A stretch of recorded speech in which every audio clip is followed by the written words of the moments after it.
মিলো একদিন খুশি খুশি স্কুল থেকে দৌড়ে এলো এবং তার বাবাকে রেজাল্ট কার্ড দেখালো। তারপর বাবা তাকে বুঝালো এইটা দিয়ে লাভ নেই, কারণ তারা গরিব। তারপর মিলো কাজে লেগে পড়ল, বোতল কোড়াতে শুরু করলো, ইটের কাজ করতে লাগলো এবং কিছু টাকা পেল। সেটা তার বাবাকে দিল। অন্যদিকে তার বাবাও অনেক পরিশ্রম করত। তারা দুজনে মিলে কিছু টাকা জমালো। তারপর সেই টাকা দিয়ে মিলো অন্য শহরে গেল পড়াশোনার জন্য। যাওয়ার সময় সে তার বাবার কথা ভেবে কান্না করছিল। তারপর সে ভালো একটা স্কুলে ভর্তি হলো এবং মনোযোগ দিয়ে পড়ত। রাস্তার ধারে রাত জেগে পড়াশোনা করত। একদিন সে শুকনো ভাত খাচ্ছিল। সেইটা তার প্রিন্সিপাল স্যার দেখে ফেলে আর তার অনেক খারাপ লাগে। তাই সে মিলোকে কিছু টাকা দেয়। সেটা পেয়ে মিলো অনেক খুশি হয় এবং সেই টাকা দিয়ে চাল, আটা, তেল এবং কিছু মাংস কিনে সেগুলো বস্তায় করে নিয়ে তার বাড়ি চলে যায় এবং বাবাকে দেয়। রাতে তারা মোমোস বানিয়ে অনেক মজা করে খায়। পরের দিন নোটিশ কাকা এসে মিলোকে একটা নোটিশ দিয়ে যায়। সেটা পেয়ে মিলো অনেক খুশি হয় এবং তার বাবাকে দেখায়। তারপর মিলো ডিম নিয়ে তার প্রিন্সিপালের বাড়ি যায়। গিয়ে দেখে তারা শুকনো ভাত খাচ্ছে। তাই মিলোর কান্না এসে পড়ে।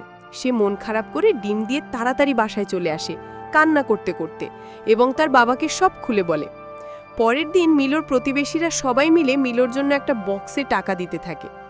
তারপর মিলো সবাইকে ধন্যবাদ জানায়। তারপর মিলো আবার অন্য আরেকটা শহরে চলে আসে। তারপর সে কিছু টাকা দিয়ে একটা ঘর ভাড়া নেয়। পরের দিন থেকে সে একটা কাজ শুরু করে টাকার জন্য। বিকেলের খাবার খেয়ে সে লাইব্রেরিতে যায় বই কিনতে। একটা বই কিনে সে অন্য বাচ্চাদের পড়ানোর কাজ শুরু করে। তারপর কিছু টাকা দিয়ে তার বাবার কাছে কল করে। তার বাবা ফোন পেয়ে অনেক খুশি হয়। পরের দিন থেকে মিলো দিন রাত পড়তে শুরু করলো আর অনেক ভালো রেজাল্ট করলো।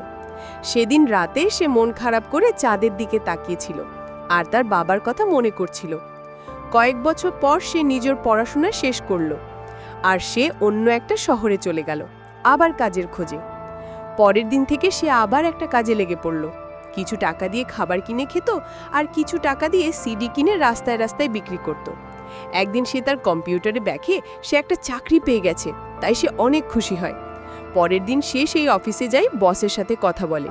চাকরি পেয়ে অনেক খুশি হয় আর মনোযোগ দিয়ে কাজ করতে থাকে। কয়েক বছর পর সে নিজের বাড়ি আসে, বাবাকে দেখে কান্না করে দেয় আর খুশি খুশি খাবার খেয়ে তার বাবাকে সব বলতে থাকে এবং নিজের গ্রামের লোকদের টাকা ফেরত দেয় আর সবাইকে পেট ভরে খাবার খাওয়ায় আর বাবাকে নিয়ে সুখে শান্তিতে জীবনযাপন করতে থাকে।